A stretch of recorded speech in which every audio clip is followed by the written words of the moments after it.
राधे गोविंद गोविंद राधे राधे गोविंद गोविंद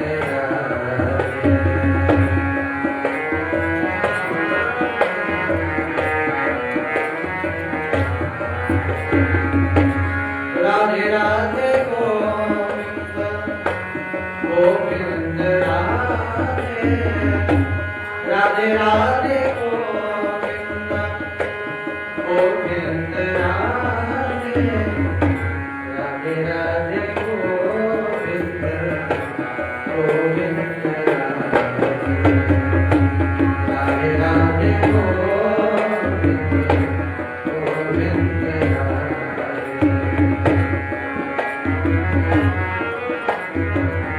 गोविंद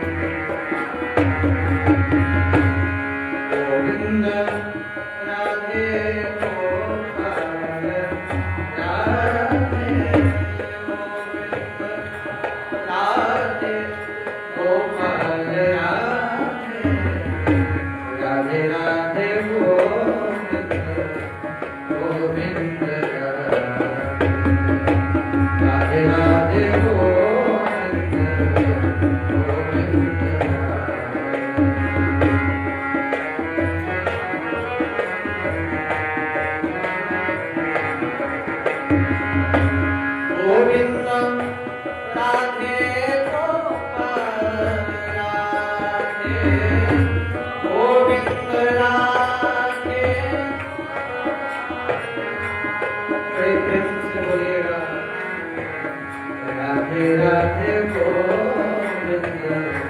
गोविंद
राधा दामोदर भगवान की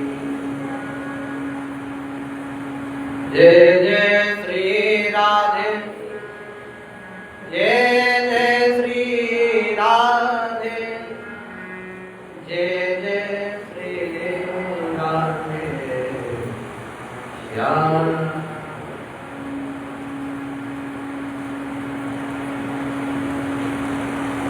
पान करके जीवन में उतार करके अपने आप को अंध किया जा सकता है। आप लोग सोचते होंगे कि हम इस विधि से परमात्मा से मिल सकते हैं। आप लोग विचार करते होंगे कि हमें पवित्रता की आवश्यकता है।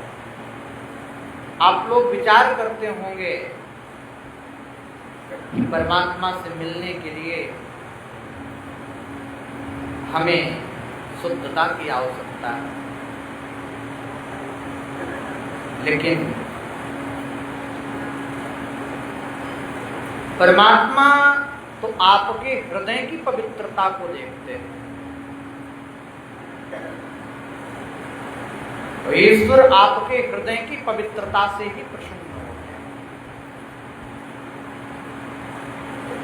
आपके हृदय में कलुषित विचार भरे हैं और महाराज तन की पवित्रता आपने कर ली, ईश्वर से मुलाकात नहीं होती। ईश्वर से मुलाकात का साधन केवल एक ही है, अंतरात्मा की पवित्रता और अंतरात्मा से परमात्मा के प्रति प्रेम। यदि आपके जीवन में ये है तो समझो आप गोविंद के नजदीक हो। भगवान बड़े चटोरे हैं, प्रेम में फंस करके बेचारे क्या बताऊं। एक ऐसे संत जिनके पास ठाकुर जी स्वयं आना चाहते हैं,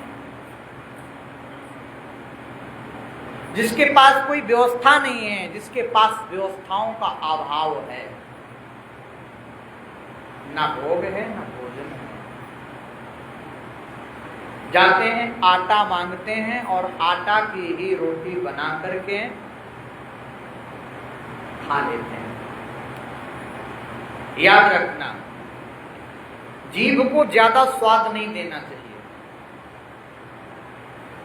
जीभ को यदि आप स्वाद दोगे तो ये जीभ आपको परमात्मा के भजन से दूर करेगी।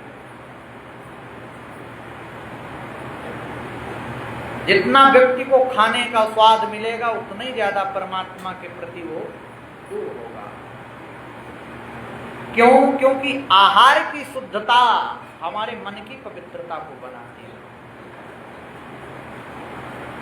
यदि आप शुद्ध सात्विक सिंपल और फिर कहो कि हम भजन कर लें तो ऐसा संभव नहीं। आपके अन्न का एक एक कण आपके जीवन में प्रभाव डालता है, ये याद रखना। ठाकुर जी एक माता जी के पास रहते थे, बूढ़ी माता जी थी, और उसी घर से रोज आटा, मात्र 200 ग्राम आटा लाते थे संत, और मांग करके आए, मांग करके टिक्कड़ बनाए, और जब टाइम मिले तब आराम से बिना नमक के खा जाए और भगवान का भजन करें। एक दिन ठाकुर जी सपने में आए माता जी के, बोले मुझे उनके पास जाना है, संत जी के पास। यह का माखन मिश्री कहाँ पाऊंगा, इसको 56 भोग कहाँ पाऊंगा।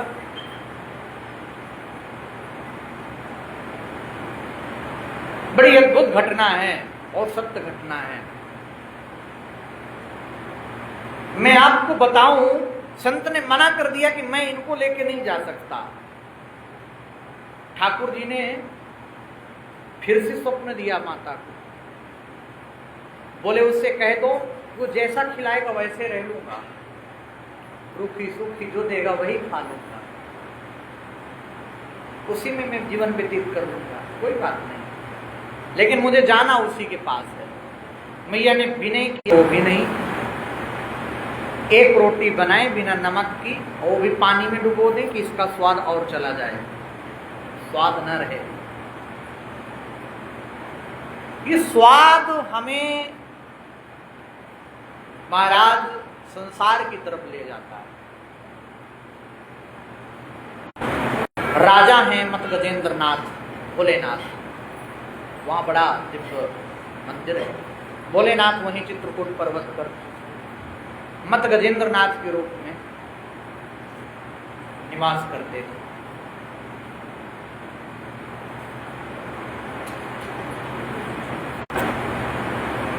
अब लक्ष्मण जी गए भोले बाबा के पास, तो लक्ष्मण जी के जाने के बाद भोले बाबा क्या करते हैं, पूछा लक्ष्मण जी ने, बाबा यहाँ रह सकते हैं? और भोले बाबा ने अपनी जीभ पकड़ ली और नाभि पकड़ के घूमने लगे, गोल गोल गोल गोल। लक्ष्मण जी ने कहा अजीब आदमी है। लक्ष्मण जी पकड़ लिए, नाभि पकड़ लिए और आराम से घूम रहे हैं गोल गोल। राम जी ने कहा आज्ञा मिल गई। बोले कैसे?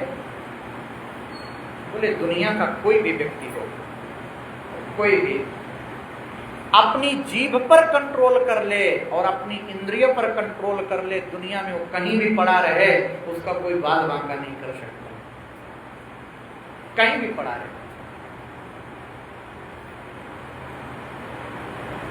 राम किसी को भगवान का दर्शन करना बड़ा अच्छा लगता है, खड़ा रहता है, एक एक घंटे में देखता हूँ कई कई जगह लोग खड़े खड़े दर्शन करते ही रहते हैं, देखते रहते हैं। उन्हें कथा नहीं सुनना अच्छा लगता, किसी को कथा में बैठना, कथा सुनना, उतारना अच्छा लगता है। आराम के साथ खाओ, चले जाओ। एक बात याद रखना मेरी, मैं कोई तार्किक बात बता रहा हूं, हम उतना ही लें जितना अदा करने की सामर्थ्यता है। हम उतना ही खाएं जितना हम किसी के पाप को दे सकें। ये याद रखना। वृंदावन जाते हो, तीर्थों में जाते हो, प्रसाद के नाम पर खूब लंगर खा के आ जाते हो। आपको पता है कि वो सेठ है, वो कौन है, किस प्रकार से बंटवा रहा है, किस भावना से बांट रहा है। आपके पास न तप है न योग। ये याद रखना। वो ब्राह्मण हो, क्षत्रिय हो, कोई भी हो, यदि वह तप नहीं करता, स्वाध्याय नहीं करता, गायत्री नहीं करता, तो महाराज उसको भी दान नहीं पचता, उसको भी दूसरे का अन्न नहीं पचता, उसके भी घर में विकृतियां पैदा होती रहती। क्यों? क्योंकि इस समय इस शरीर से इतना तप, इतना स्वाध्याय, इतनी गायत्री नहीं हो पाती। प्रणाम करो, मन से प्रणाम करो।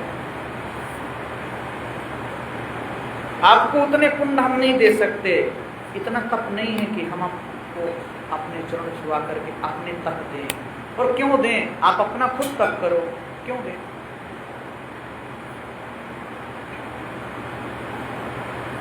तप करो, तपस्या करो, भगवान का भजन करो, उससे पुण्य बढ़ाओ। एक दूसरे के पैर छूने से भी एक दूसरे पिता के द्वारा, पुत्र के द्वारा किया गया पाप माता पिता को भी ट्रांसफर होता है। इसलिए गुरुजन मिले, उनको मन से प्रणाम करो। भगवान को भी स्पर्श करने की चेष्टा न करो, दूर से प्रणाम करो। हम लोग क्या करते हैं? स्पर्श करते हैं। कहीं कहीं हम कथाओं में जाते हैं जहाँ वंश की कथाएं होती हैं, बड़ी बड़ी गाँव में पहुंच गए, देहात में, पता नहीं लगता है धोती खींच लेंगे, ऐसे पकड़ पकड़ के खींचते हैं। महाराज उतना तो बचे जो एक दो माला गायत्री संध्या का है कि आप लोगों का दान लेते हैं, आप लोगों का खाते हैं, तो कम से कम उसको पचा सकें, नहीं तो हमारे भी सामर्थ्यता नहीं। वशिष्ठ जी ने कहा था पौरोहित कर्म अति मंदा। ये पुरोहिती का कर्म बड़ा मंद कर्म है, इससे मंद कर्म नहीं है। ये याद रखना, ये भावना है लोगों में। किसी ने पाप किया, किसी ने कोई हत्या कर दी, अरे पंडित को दान दे दो, सब उतर जाएगा। पंडित ने दान ले लिया, नहीं मिलेगा आपको कुछ दिन के बाद। जो पौरोहिती कर्म में उतर गए हैं वो अपने बेटों को ब्राह्मण नहीं बनाएंगे, वो पंडित नहीं बनाएंगे, चाहे वो अपनी नौकरी करा के 20,000 की खा लेंगे। क्यों? क्योंकि ब्राह्मण को सिर्फ धन की आवश्यकता नहीं है, ब्राह्मण को सिर्फ एक सम्मान की आवश्यकता थी और वही गिर चुका। कथावाचक को कुछ नहीं मांगना चाहिए। ये सत्यता की बात है, ये भावना है। आप और आज मेरी बात यद्यपि किसी को बुरी लगे, लेकिन 10 साल के बाद आप देखना कि आपके बीच में कितने लोग कर्मकांड कराने वाले बचे। ब्राह्मणों ने पंडिताई पढ़ना छोड़ दिया, अब नहीं पढ़ते। बड़ा मुंह उठाओगे तो आपके बीच में विद्वान आते रहेंगे, और यदि नहीं उठाओगे तो विद्वानों का लुप्त होना तय है। क्यों विद्वान कोई बनेगा जब उसको एक रोटी खाने के लिए तरसना पड़ेगा? क्यों बनेगा? बताओ आप।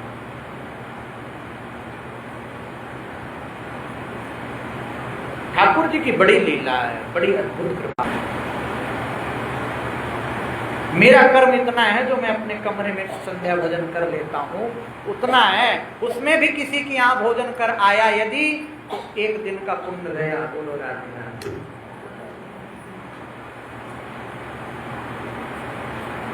अपने पास क्या बचता है? बैलेंस बराबर हो जाता है। साधना नहीं है, कहां से आपका कल्याण कर पाएगा कोई? साधना नहीं कर सकता। कल्याण वही होगा, आपके घर में उस व्यक्ति के चरण पड़ जाएं संध्या गायत्री तप करने वाले के, समझ लो आपका कार्य हो गया। अनुष्ठान हो ना हो, कार्यक्रम हो ना हो, कोई फर्क नहीं पड़ता। ऐसा नहीं ना, लिमिटेड रहो, लिमिटेड खाओ और लिमिटेड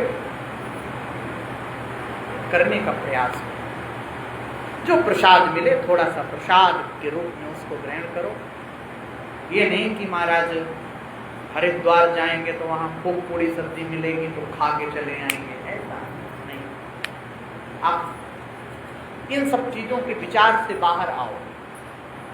आपको कहां खो रहे हो, क्या कर रहे हो आप? विचार करो, किस चीज के लिए जा रहे हो तीर्थ? यदि तीर्थ जाकर के भी त्याग नहीं कर पाए, तीर्थ जाकर के भी एक दिन भोजन से मुक्त नहीं हो पाए, तो जीवन में कर क्या पाओगे? क्या कर सकते हो?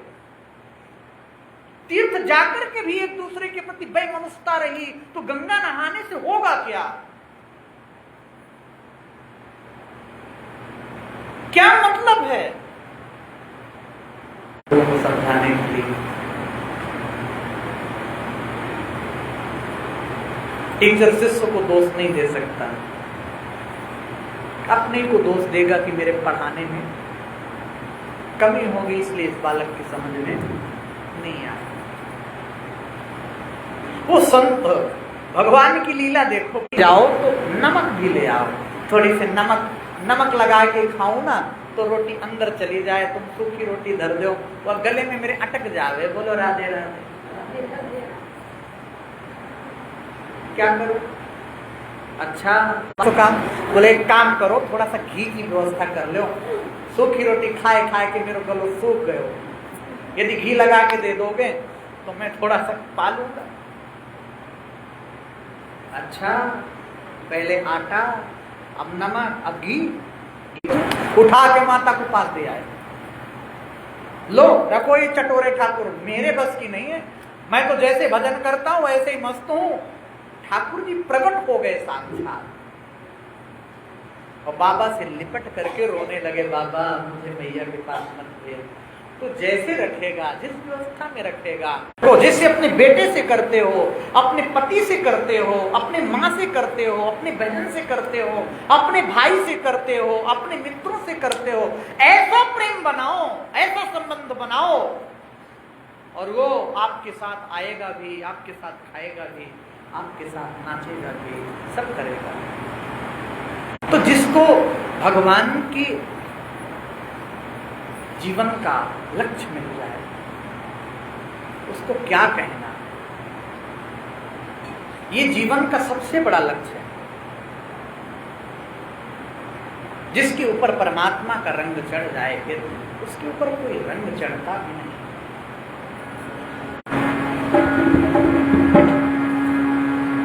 तेरी भोली सी, तेरी भोली सी,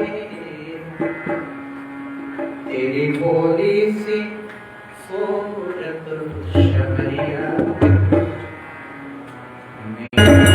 तेरी भोली सी सूरत शबरिया मेरे मन में बसी जा रही है।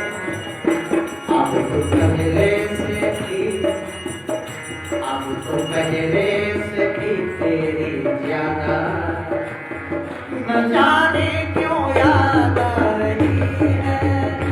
अब तो पहले से भी ज्यादा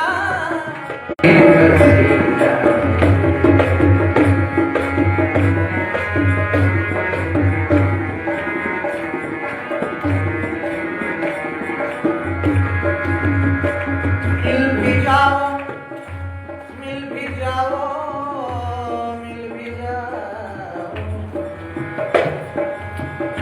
मिल भी जाओ, ये रिश्ता पुराना को बता दो ठिकाना।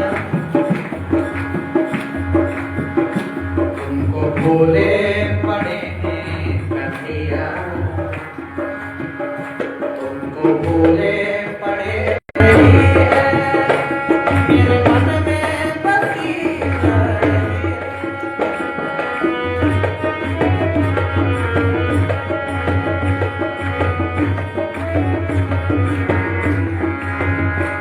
अब तो पहले से भी तेरी ज्यादा, अब तो पहले से भी तेरी ज्यादा। हमको मिला दो, रास करते कहाँ हो बता दो।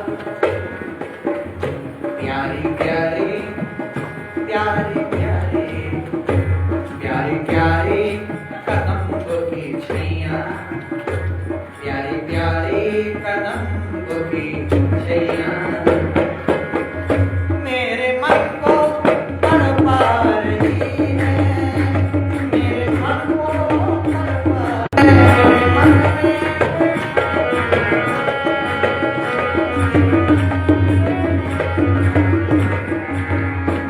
तेरे घुंघराली अलकों में उलझी, तेरे घुंघराली अलकों में उलझी मेरी प्यासी ये दोनों आंखें। तेरे घुंघराली अलकों में उलझी मेरी प्यास जा रही है। मेरी भोली सी, तेरी भोली सी सूरत शबरिया मेरे मन में बसी जा रही है, मेरे मन में बसी जा रही है। अब तो पहले से, अब तो पहले से भी तेरी ज्यादा, न जाने क्यों याद आ रही है। बड़ा सुंदर चरितार्थ है परमात्मा का। महाराज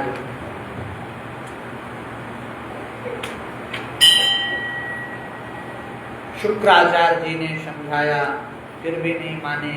बलि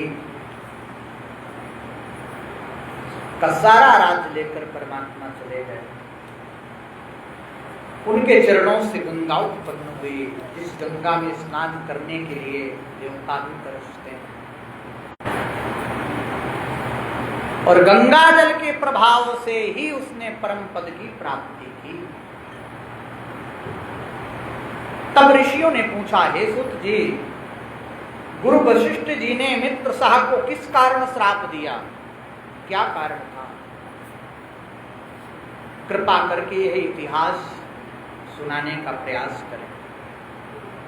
सुत शिकार खेलने के लिए वन में गए और जहां पर उसने अनेक मृगों का शिकार किया और फिर भूख और प्यास से दुखित होकर के गुफा में एक व्याघ्र और व्याघ्री महाराज निवास कर रहे हैं। राजा ने उन दोनों को देखते ही धनुष पर बाण चढ़ा करके उन पर छोड़ दिया। तुमने मेरे साथ घोर अन्याय किया है, इसका बदला मैं अवश्य लूंगा। इतना कहकर राक्षस वहां से चला गया। तत्पश्चात राजा ने नगर में आकर अपने मंत्रियों को ये वृत्तांत सुनाया। कुछ समय बीतने पर राजा ने मुनियों को बुलाकर के अश्वमेध यज्ञ किया और गुरु वशिष्ठ ब्रह्मा आदि देवताओं को विधि पूर्वक हवि दे करके महाराज सुंदर यज्ञ का समापन किया। तत्पश्चात स्नान करने के लिए नदी के तट पर चले गए। इतने में वही राक्षस जो महाराज व्याघ्र के रूप में था, राजा ने वन में मार दिया था, जिसको बदला लेने के लिए यज्ञ स्थल पर आया और गुरु वशिष्ठ को वहां ना देख करके उन्हीं का रूप धारण कर लिया। राक्षस ने रसोइयों का रूप धारण कर लिया और मनुष्य का मांस पकाया, राजा को दिया। जब वास्तविक गुरु वशिष्ठ आए, सोने की थाल पर राजा ने मांस मिश्रित भोजन परोस दिया उनके सामने। गुरुजी ने ज्ञान दृष्टि से देखा इसमें तो मनुष्य का मांस है, तो महाराज क्रोधित होकर के राजा को श्राप दे दिया। श्री वृंदावन जय जय श्री राधे श्याम।